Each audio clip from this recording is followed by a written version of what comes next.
दर्शक बंधु राम नाम लेखिबारु केउं प्रकारर फल प्राप्त होइथाए? राम नाम कहिबा पछरे कौन रहस्य लुचि रहिछि?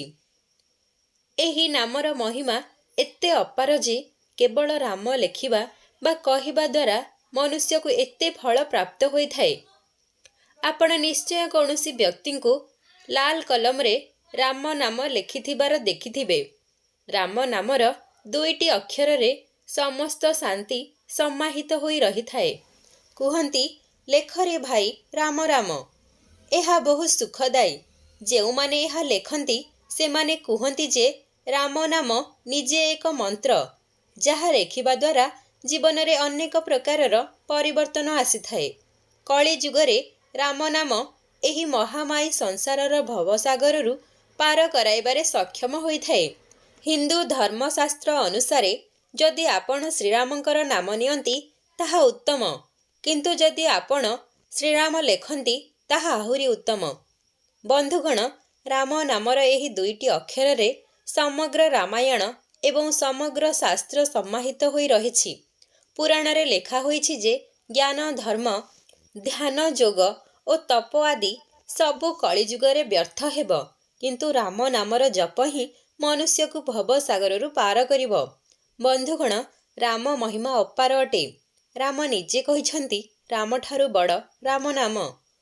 तेणु जेउ कथा भगवान श्रीराम कहिछंती ताहा केमिति भूल होई पारे? हिंदू धर्म रे भगवान श्रीराम को मर्यादा पुरुषोत्तम बोली कुहा जाइछि। शास्त्र अनुଯାयी भगवान राम हेउछंती भगवान विष्णुकर सप्तम अवतार।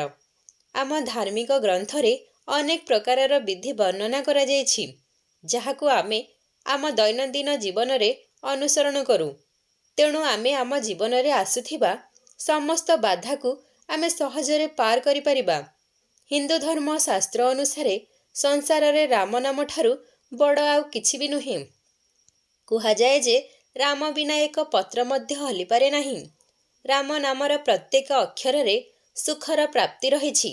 राम नाम उच्चारण हेबा द्वारा आमर समस्त पाप बाहर को बाहरी जाए, जहा फल रे पाप पुनर्बार मन रे प्रवेश करि पारे नाही। कली जुगरे केवल राम नाम द्वारा समस्त मनोरथ पूर्ण होई थाए। सूर्य, चंद्र, वायु, अग्नि समस्तंकर जेउ शक्ति रहिछि ताहा राम नामर शक्ति।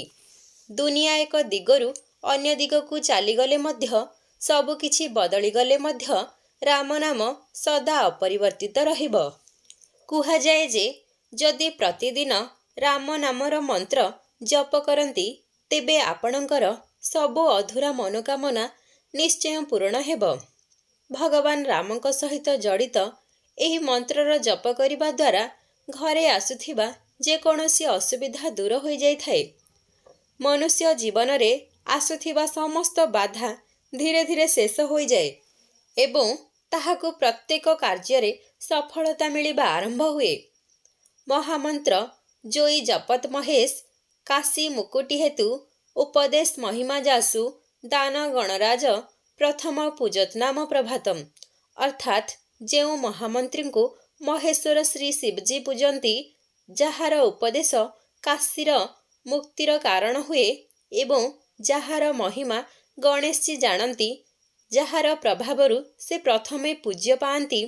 वेद, पुराण और अन्य शास्त्र ठारु मध्य बड़ हेउछि एही दुईटी नाम, जहा हेउछि राम नाम। प्रभु श्रीरामंकर महामंत्र हेउछि श्रीराम जय जय राम। धार्मिक विश्वास अनुसारे एही 7 शब्दर राम नाम रे अपार शक्ति अछि। कुहा जाए जे एहार जप करिबा द्वारा मनुष्य जीवन रे आसुथिबा बड़ संकट दूर हुए। एही राम रक्षा मंत्रर जप करिबा द्वारा साधुंकर जीवन रे सौभाग्य और सुखर प्राप्ति हेबा सह अकाल मृत्युरु मुक्ति मिले। एही मंत्रर जप करिबा द्वारा मनुष्यर मनरे केबे मध्य दुख किंबा असुविधा आसे नाही। तेणु एही मंत्र को प्रभु श्रीरामंकर महामंत्र बोली कुहा जाइछि। रामचरित मानसरे श्री राम नामर महिमा अनेक स्थान रे वर्णना करा जाइछि। राम नामर औषध खिरी नियति से खाए, अंगरोग व्यापे नाही, महारोग मिटी जाए। अर्थात ରାମ ନାମର ଜପ ଏକ ଏମିତି ଔଷଧି ଯାହାକୁ ଯଦି ନିର୍ମଳ ହୃଦୟରେ ଜପ କରାଯାଏ ତେବେ ସମସ୍ତ ରୋଗ ଓ ବ୍ୟାଧି ଦୂର ହୋଇଥାଏ ଓ ପରମ ଶାନ୍ତି ମିଳେ। ଯେମିତି ଦୀପକୁ ଚୌକାଠରେ ରଖିବା ଦ୍ୱାରା ଘରର ଭିତର ଓ ବାହାର ଉଭୟ ପ୍ରକାଶିତ ହୁଏ, ସେହିପରି ରାମନାମ ଜପ କରିବା ଦ୍ୱାରା ଘରେ ଓ ପ୍ରଦେଶରେ ବ୍ୟବସାୟ କିମ୍ବା କାରବାରରେ ଦୀପକ ପରି ଜଗମଗ ହୋଇ ଉଠେ। ଅନ୍ତଃକରଣ ଓ ବାହ୍ୟ ଆଭରଣ ଉଭୟ ପ୍ରକାଶିତ ହୁଏ ଏବଂ ଜୀବନରେ ଆନନ୍ଦ ହିଁ ଆନନ୍ଦ ହୁଏ। ସବୁଠାରୁ ବଡ଼ ଭକ୍ତ ଭକ୍ତଶାଳୀ ହନୁମାନ ମଧ୍ୟ ଏହି ନାମର ଗୁଣଗାନ କରନ୍ତି। ହରି ଅନନ୍ତ ହରି କଥା ଅନନ୍ତ, କହନ୍ ଶୁଣ ହେ ବହୁ ବିଧି ସବୁ ସନ୍ତା। ରାମଚନ୍ଦ୍ର କେ ଚରିତ ସୁହାୟ, କଳ୍ପ କୋଟି ଯାହି ନଗାୟ। ଅର୍ଥାତ୍ ହରି ଅନନ୍ତ, ତାଙ୍କର କୌଣସି ସୀମା ନାହିଁ ଏବଂ ତାଙ୍କ କଥା ମଧ୍ୟ ଅନନ୍ତ। ସମସ୍ତ ସନ୍ଥ ଏହାକୁ ଅନେକ ପ୍ରକାରରେ କୁହନ୍ତି ଓ ଶୁଣନ୍ତି। ରାମଚନ୍ଦ୍ରଙ୍କର ସୁନ୍ଦର ଚରିତ୍ର କୋଟି କଳ୍ପରେ ମଧ୍ୟ ଗାଇ ହେବ ନାହିଁ। ରାମନାମ ଲେଖିବା ସମୟରେ ହୃଦୟରେ ପ୍ରକଟ ହେବା ସହିତ କାନରେ ମଧ୍ୟ କେବଳ ଏହି ମନ୍ତ୍ରରେ କାନରେ ଗୁଞ୍ଜର ହୁଏ। ରାମନାମ ଲେଖିବା ଦ୍ୱାରା ଆପଣଙ୍କର ତନ ଓ ମନ ଏକତ୍ର ଏକ ସ୍ଥାନରେ କେନ୍ଦ୍ରୀଭୂତ ହୋଇ ରୁହେ।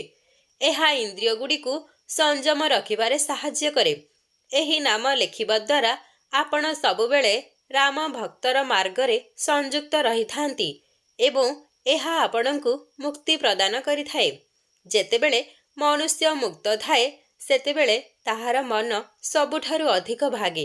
ଏହି ମନ୍ତ୍ରର ଜପ କିମ୍ବା ଲେଖନ ଦ୍ୱାରା ଅଯଥା ସମୟର ସଞ୍ଚୟ ହେବା ସହ ଭକ୍ତିର ପ୍ରଗତି ହୁଏ। ଏହି ମନ୍ତ୍ରର ସବୁଠାରୁ ବିଶେଷ କଥା ହେଉଛି ଯେ ଏହା ମନରେ ଉତ୍ପନ୍ନ ହେଉଥିବା ଭୁଲ ଭାବ, ଚିନ୍ତା ଓ ବାସନାକୁ ନଷ୍ଟ କରିଦେଇଥାଏ, ମନ ପ୍ରସନ୍ନ ରଖିଥାଏ। ରାମ ନାମର ମହିମା ଏତେ ମହାନ ଯେ ଏହାର ଗୁଣଗାନ କରିବା ପାଇଁ ଗୋଟିଏ ଜନ୍ମ ଅପର୍ଯ୍ୟାପ୍ତ। ଭଗବାନ ବିଷ୍ଣୁ ତାଙ୍କର ସମସ୍ତ ଅବତାର ମଧ୍ୟରେ ରାମ ଅବତାରକୁ ସର୍ବଶ୍ରେଷ୍ଠ ମାନିଛନ୍ତି। ଏହାର ମହିମାରେ ସମସ୍ତ ଦେବୀ ଦେବତା କହିଛନ୍ତି ଯେ ରାମ ନାମ ସବୁଠାରୁ ମହାନ। ରାମ ନାମ ମନୁଷ୍ୟକୁ ସବୁଠୁ ସୁଖ ପ୍ରଦାନ କରିଥାଏ, କଳ୍ପବଟ ସଦୃଶ ହୋଇଥାଏ। ଡାକୁ ରତ୍ନାକର ରାମ ନାମକୁ ଓଲଟା ମରା ଜପ କରୁଥିଲେ ଏବଂ ଏହାର ପ୍ରଭାବରୁ ସେ ମହର୍ଷି ବାଲ୍ମୀକି ନାମରେ ପରିଚିତ ହେଲେ। ଶ୍ରୀ ମାନଚରିତ୍ର ମାନସର ରଚୟିତା ତୁଳସୀ ଦାସ ବାଲକାଣ୍ଡରେ ରାମ ନାମର ମହିମା ବିସ୍ତୃତ ଭାବରେ ବର୍ଣ୍ଣନା କରିଛନ୍ତି। ରାମ ନାମର ଜପ କରୁଥିବା ବ୍ୟକ୍ତି ଏହାର ପ୍ରଭାବକୁ ଜାଣି ସମସ୍ତ ମହାନ ବ୍ୟକ୍ତିମାନେ ନିଜ ନିଜର ବୁଦ୍ଧି ଅନୁସାରେ ରାମ ନାମର ମହିମା ବର୍ଣ୍ଣନା କରିଛନ୍ତି। ପ୍ରତ୍ୟେକ କର୍ତ୍ତବ୍ୟଠାରୁ ବଡ଼ ଆମର ପ୍ରଥମ କର୍ତ୍ତବ୍ୟ ହେଉଛି ଯେ ଆମେ ଈଶ୍ୱରଙ୍କୁ ସର୍ବଦା ମନେ ରଖୁ, ଯିଏ ଆମକୁ ଏ ଜୀବନ ଦେଇ ଏ ଦୁନିଆକୁ ପଠାଇଛନ୍ତି। ଆମେ ଯେତେ ଏକାଗ୍ରତାର ହୋଇ ପ୍ରଭୁଙ୍କର ନାମ ଲେଖୁ ସେତେ ଆମର ଆତ୍ମଶକ୍ତି ଜାଗ୍ରତ ହୋଇଥାଏ। ଆମେ କାହିଁକି ଏହି ମାନବ ଜୀବନ ପାଇଛୁ ଏବଂ ଆମର ଜନ୍ମ କାରଣ କ'ଣ, ଏହା ଆମେ ଚିନ୍ତା କରୁ। ଯେତେବେଳେ ଆମେ ନିଜକୁ ଏହି ପ୍ରଶ୍ନ ପଚାରୁ ତେବେ ଆମ ଅନ୍ତରାତ୍ମାରୁ କିଛି ଉତ୍ତର ମିଳେ। ଆମେ କିଛି ଭଲ କାମ କରୁ, ନିଜ ପାଇଁ, ପରିବାର ପାଇଁ ବା ସମାଜ ପାଇଁ ହେଉ। କିଛି ଭଲ କରିବା ଆଗରୁ ଆମେ ନିଜଠାରୁ ଆରମ୍ଭ କରୁ, ଯାହା କେବଳ ଆମର ଆତ୍ମଶକ୍ତି ବଢ଼ାଇବା ଦ୍ୱାରା ସମ୍ଭବ ହୋଇଥାଏ। ଆତ୍ମଶକ୍ତି ବଢ଼ାଇବାର ଏକ ସହଜ ଉପାୟ ହେଉଛି ଏକାଗ୍ର ଚିତ୍ତ ହୋଇ ପ୍ରଭୁ ଶ୍ରୀରାମଙ୍କର ଲେଖନ ଓ ଜପ କରିବା। ଭଗବାନ ଶ୍ରୀରାମଙ୍କର ନାମ ଲେଖିବା କୌଣସି କଠିନ କାର୍ଯ୍ୟ ନୁହେଁ ଏବଂ ରାମ ନାମ ଲେଖିବାର କୌଣସି ନିୟମ ମଧ୍ୟ ନାହିଁ। ପ୍ରଭୁଙ୍କର ନାମ ଲେଖିବା ବହୁତ ସହଜ ଓ ସରଳ।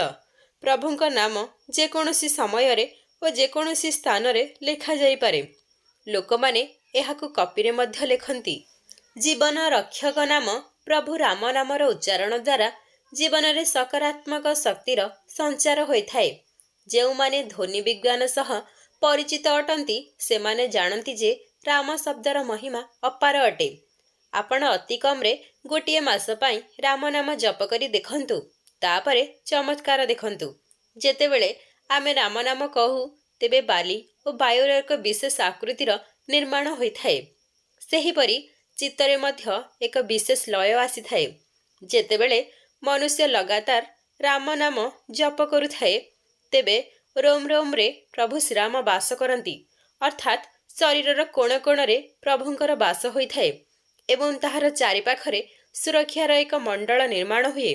ଏହି ଆଧୁନିକ ଯୁଗରେ ଆମେ ପ୍ରଭୁଙ୍କ ନାମକୁ ଭୁଲିବାକୁ ଚାହୁଁନାହୁଁ। ଏହି ଦିଗରେ ଏହା ଆମର ଆରମ୍ଭ। ନିୟମିତ ଭାବେ ପ୍ରତିଦିନ ପ୍ରଭୁ ଶ୍ରୀରାମଙ୍କର ନାମ ଲେଖନ୍ତୁ ଏବଂ ଆମର ପ୍ରୟାସକୁ ସାର୍ଥକତା ପ୍ରଦାନ କରନ୍ତୁ। ଆସନ୍ତୁ କହିବା ରାମ ନାମ କହିବାର ଅର୍ଥ। ଏକଥର ରାମ ନାମ କହିଲେ ସମ୍ବୋଧନ ହୁଏ, ଦୁଇଥର ରାମ କହିଲେ ଅଭିବାଦନ ହୁଏ, ତିନିଥର ରାମ କହିଲେ ସମ୍ବେଦନ ହୁଏ, ଚାରିଥର ରାମ କହିଲେ ଭଜନ ହୁଏ। ତାରଣହାର ରାମର ନାମ। ରାମ ନାମ ଜପୁଥିବା ଅନେକ ସନ୍ଥ ଓ କବି ହୋଇଯାଇଛନ୍ତି, ଯେପରି କବୀର ଦାସ, ତୁଳସୀ ଦାସ, ରବି ଦାସ, ରାମାନନ୍ଦ, ସ୍ୱାମୀ ଅଗ୍ରଦାନୀ, କେଶବ ଦାସ, ଦାଦୁ ଦୟାଳୁ, ମଳୁକ ଦାସ, ସୁନ୍ଦର ଦାସ, ସମର୍ଥ ରାମଦାସ ଆଦି। ଶ୍ରୀରାମ ଶ୍ରୀରାମ ଜପୁ ଜପୁ କେତେ ସାଧୁ ସନ୍ଥ ମୁକ୍ତିଲାଭ କରିଛନ୍ତି। ଦର୍ଶକ ବନ୍ଧୁ, ଭିଡ଼ିଓଟିକୁ ଏହିଠାରେ ସମାପ୍ତ କରୁଛି।